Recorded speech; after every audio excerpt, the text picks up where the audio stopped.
Hi there. Well, today I'm going to be sharing with you how I like to organize my grocery list. A while back I had asked for you to let me know the types of videos that you'd like to see on this channel, and a few of you mentioned you'd like to see more home organization, food, meal planning type videos, so that's why I thought I would bring this to you today. And I have to be honest that I'm not sure how groundbreaking it's going to be, but this is a system that works very well for me. I find that it makes my grocery trips much more efficient, more cost effective, and I don't forget items like I normally would. It is a bit old-fashioned, I will let you know that up front. It does involve pen and paper, but I really do enjoy this system. It does work out best for me, so I thought I would share it with you and let you know how I do it. So the first thing that I use to organize my grocery list is just a notebook. I usually purchase these at my grocery store. They're about $1. You can also find them at the dollar store or anywhere school supplies are sold. Nothing special about this, just a college ruled notebook. So what I do every week is just take a sheet of paper from the notebook like this, and then I write down different categories that I need to shop for. I use this same format every single week. It hasn't changed in years, but I have found that it's a really good way for me to divide these items up into categories so I don't forget anything. If I just write down a list from top to bottom of some of the things that we need, I'll find myself going back and forth across the grocery store. I won't get everything that I need in a certain section. It makes my trips really inefficient, and I find that more often than not I will forget things. So what I like to do is fold the sheet of paper in half, and I'm going to go through the sections that I divide this into for you. So first I have dairy here at the top, then I have meat, next is produce, then down here at the bottom I have frozen, and going to the next side I have miscellaneous, which I'll talk about in a little bit, and then I have deli/bakery, and then down here at the bottom, other, and I'll also explain that a little bit more to you. So I thought I would talk to you about how I organize each category. A little bit of this is going to be self-explanatory, but I still thought I would go through it with you briefly and talk about some of the sections that might not be a little bit more straightforward. So, of course, here at the top I have dairy. I classify dairy as anything like butter, milk, eggs, cheese, anything that would go along those lines, sour cream, that would go into this category. Next I have meat, so of course that's self-explanatory. That's going to be any types of beef or chicken items that I would need. And then down here I have produce, again very straightforward, any produce I need for my meal planning. And then frozen, this can be anything from frozen waffles to vegetables, fish, anything that would be in the frozen section.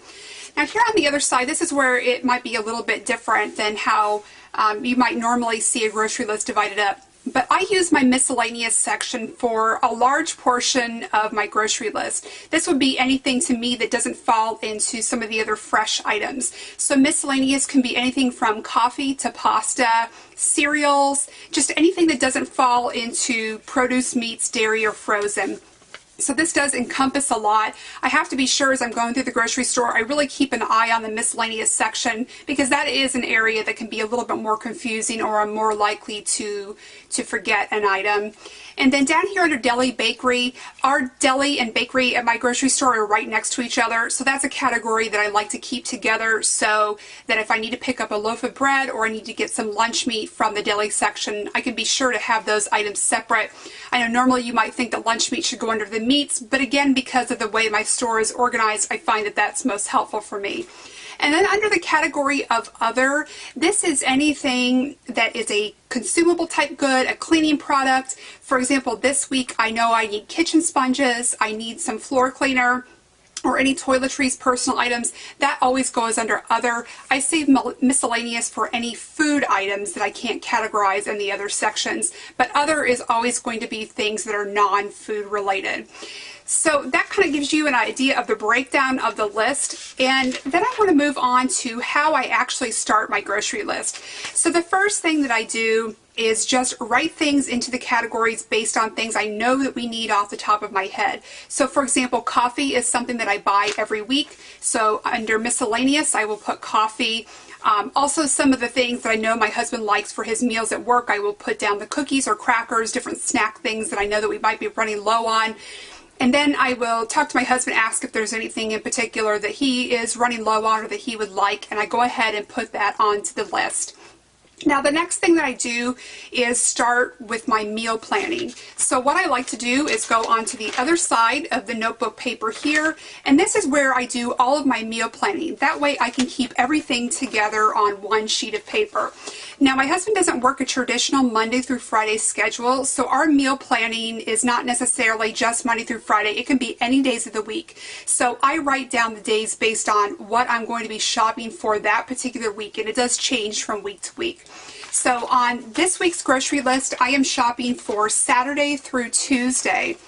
Now my husband makes his own breakfast, so I just make sure that he has the items that he needs. For example, bagels or frozen pancakes or waffles, bacon, whatever he wants to make on his own. And then I just concentrate on what I'm going to be cooking and preparing for lunches and dinners. So I've got, for example, Saturday written down here, and then I have lunch and dinner, Sunday lunch and dinner, and so on and so forth through Tuesday.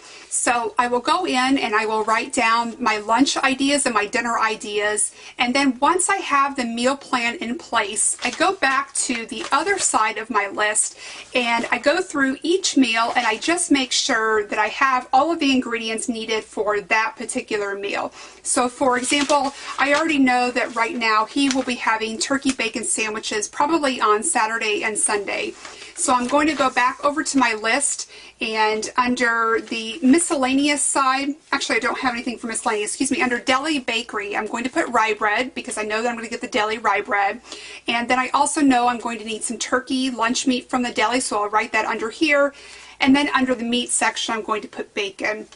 Now on Saturday and Sunday evening, I think I'm going to make spaghetti. He's requested that. So again, I'm going back to my list. I'm going to be writing pasta under the miscellaneous section. Also some spaghetti sauce that I use as my base for my meat sauce. And then I will go in and add ground beef to the meat section. And then with produce, I know I need onions and garlic. So that's how I go through. I just go through each day and make sure that I actually absolutely have every ingredient I need. Something else to think about are just the condiments and sides, things that you may or may not already have on hand. I know like with the turkey bacon sandwiches, we have a deli mustard that we like to make with that, but I know I already have that on hand. So I really just do try to think about everything that would go along with a certain meal, and then if I know that we don't have it or I'm not sure, I go and check, and then I may or may not add it to the list based on that. So anyway, and then once I get to my store, it's pretty easy. I always start off in the bakery and deli section. My deli now offers online ordering, which is amazing, so I will order any of the lunch meats and cheeses that I need ahead of time, and then I could just go pick it up.